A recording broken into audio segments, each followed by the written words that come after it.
Hey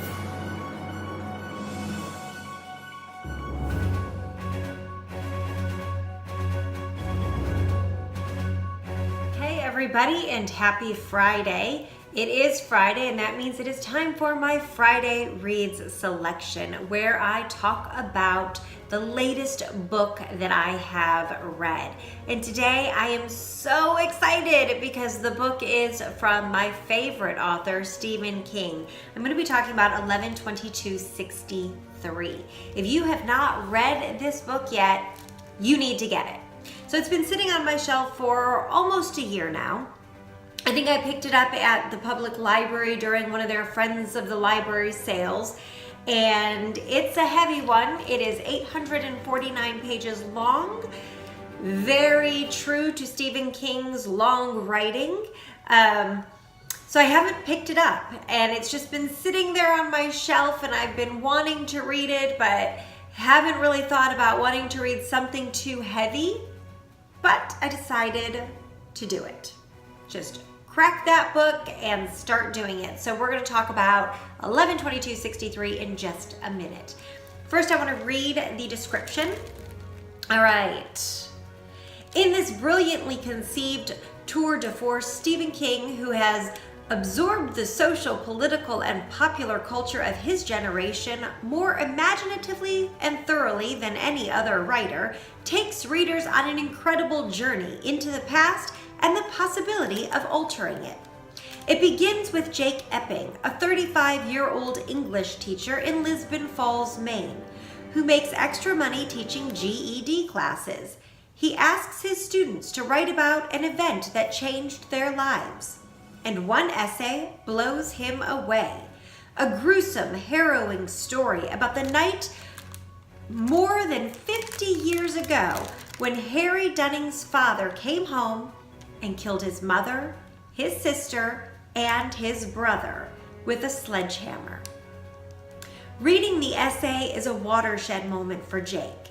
His life, like Harry's, like America's in 1963, turning on a dime. Not much later, his friend Al, who owns a local diner, divulges a secret. His storeroom is a portal to the past, in particular, a particular day in 1958. And Al enlists Jake to take over the mission that has become his obsession, to prevent the Kennedy assassination.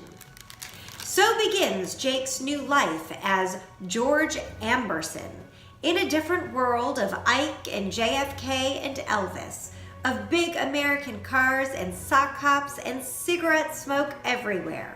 From the dank little city of Derry, Maine, where there's Dunning business to conduct, to the warm-hearted small town of Jody, Texas, where Jake falls dangerously in love.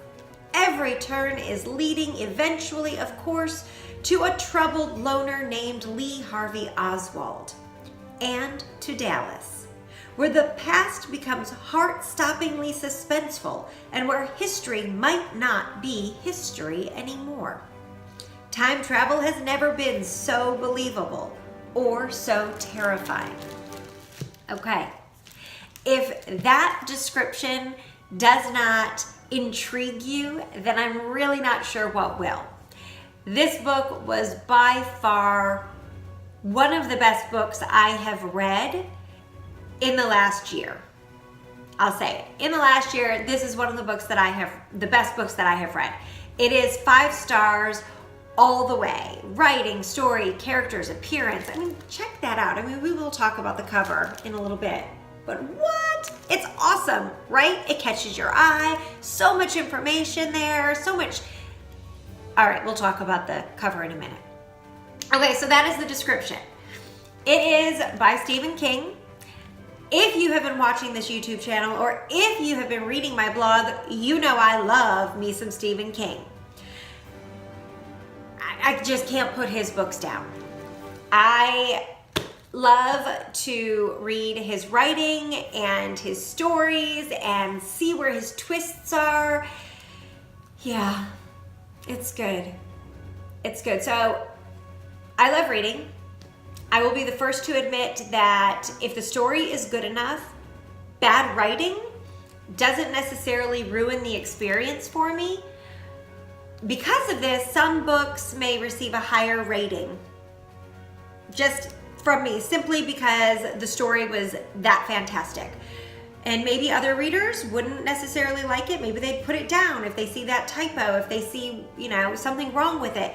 But I don't agree with that. I will keep reading if the story is great.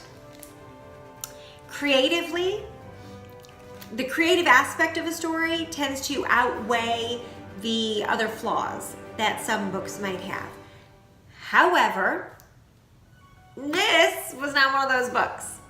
This one had no issues, and it topped the charts in everything. That's why it got 5 stars out of 5 in all of those areas for me, because developmentally, it was phenomenal. The character development, the story development, the backstory, the flashbacks, it just was awesome. Now, Stephen King is a master when it comes to creative writing. He develops characters that are more believable sometimes than the people we live next door to. And with this story, he weaved together a very fine thread of life, okay? Creating fictional characters and weaving them into reality, into a story with real life historical figures, which I can imagine must not be easy. I mean, that just seems so difficult to me, and he made it seem seamless. It was just beautifully done. So the writing in this, like most Stephen King books, or all Stephen King books, is just phenomenal. Now, typically I will say that for a Stephen King book, when it's 849 pages long, or anywhere, typically over 400 pages, the first 100 or so pages can be slow. For me, anyway, as a reader, they can be slow to get into. That has never stopped me from reading one of his stories, because I know that when I hit page 100, when I hit page 150, the story is just going to take off and I'm just going to love it. This is not one of those books. This book starts out right from the beginning and just grips the reader and forces you to turn that next page and not put that book down. I had a very hard time putting this book down. It was 849 pages. Let me say that again, 849 pages. And I think I read it in like 3 days, 4 days. And I'm a slow reader, so if I could do that, anybody could read this book. At first glance, looking at the cover, and I will show you that right now, one might think that this book focuses on the John F. Kennedy assassination, right? I mean, yeah, that's all over the cover, both sides. You'd think that that was the main focus. In reality, this is a time travel novel. Sure, it involves the assassination of President JFK, but that's not the primary focus of this book. The book focuses on Jake Epping. He's a man from 2011, which is when this book came out. I do believe the copyright date was 2011. Yes, it is. So Jake Epping comes from 2011, and he travels back in time to 1958. Okay, so we get to see how his actions in the past affect his life in the present and the lives of others.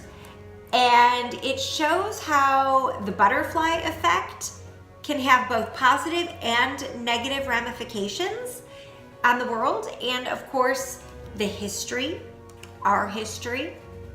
It begs the readers, this story begs the readers to think about what he or she might do in a similar situation, or to think about the decisions that you make now in your everyday life. And even though they seem mundane when you're making those decisions, or harmless when you're making those decisions, how do those decisions, those small, little, minute, daily decisions, affect the greater good? Do they affect the greater good? This book, it makes you think about that. It makes you think about how maybe a minor little tweak in your decision might have a huge ramification down the line, in the future, in your future, in somebody else's future. And that is awesome when it makes you think that way, when a book makes you think like that. All right, let's talk about characters. As with all Stephen King novels, I loved getting to know the characters. I enjoyed reading the details of Jake's realization of what was happening and the weight and the responsibility that had been placed on him as he realized how huge that was. His journey takes him through struggles that we can only imagine, that we can't even bear to think what that would be like on our lives. He grows, he learns, he fails, he succeeds, he falls in love, and he endures unmeasurable loss throughout his journey. And it's pretty fantastic. It is pretty fantastic. All right, take a look at this cover. Now, instantly when you look at this cover, you see information about the JFK assassination, right? And then on the back, I'm wondering if this is backwards in my, okay, so JFK escapes assassination. So you know that this is about what if we could change history, right? So instantly you know this is time travel. This is real history. This is the what if. This is what Jake is trying to do. And does he do this in this book? And I'm not going to tell you. But what I will tell you is this. It was phenomenal. And I couldn't even imagine where it was going to go, and every twist and turn that he brought us along on the way of this journey. And you fall in love with the characters. You fall in love with the ideal of the characters and wanting to help them. You're so passionate about some of these characters that you want to help them as desperately as he wants to help them. And some of them he can and some of them he can't. And he goes through so much in this story that it is mind-bogglingly, heartbreakingly devastating at times. So that's what I will leave you with. Now, I do have some favorite quotes from this. The first one is, when all else fails, give up and go to the library. Now, I'm an author, so I love this quote. Yes, when all else fails, give up and go to the library. This is research. This is, if you're stressed, go to the library. If you need answers, go to the library. If you're researching something, go to the library. If you can't figure something out, go to the library. Yes, go to the library. All right, my next one is, sometimes the things presented to us as choices aren't choices at all. Sometimes the things presented to us as choices aren't choices at all, right? True, right? Yeah, okay. That is like so common sense. There are so many times in life where it appears that we've been given a choice, but in reality, that is not a choice. It's just not. All right, and my last and final quote is this. When you put on a clown suit and a rubber nose, nobody has any idea what you look like inside. Okay, so have you read it? I'm just saying. And that's another little teaser in here. If you like the book It by Stephen King, he does reference some of our beloved characters in that book in this, and we get to see them, and Jake gets to see them and dance with them, and it is awesome. He goes back to the time just shortly after the Pennywise killings, and it is fun and it is exciting to get to see a little piece of that.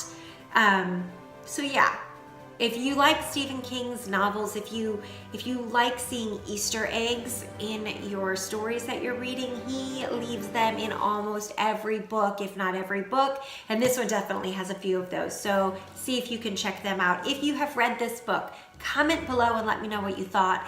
If you noticed any Easter eggs in there that tie back to his other books, comment below and let me know which ones you found, because I definitely found a few of them myself.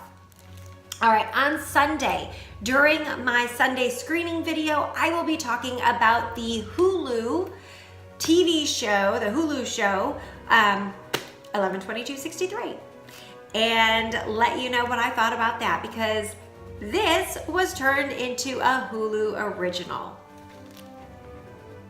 And Stephen King was one of the executive producers.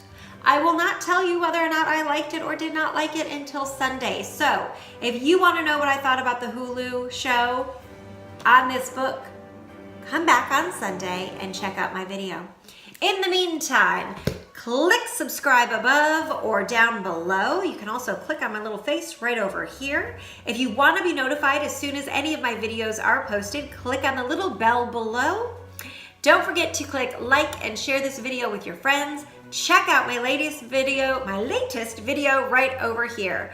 All right, everybody, until next time, happy reading.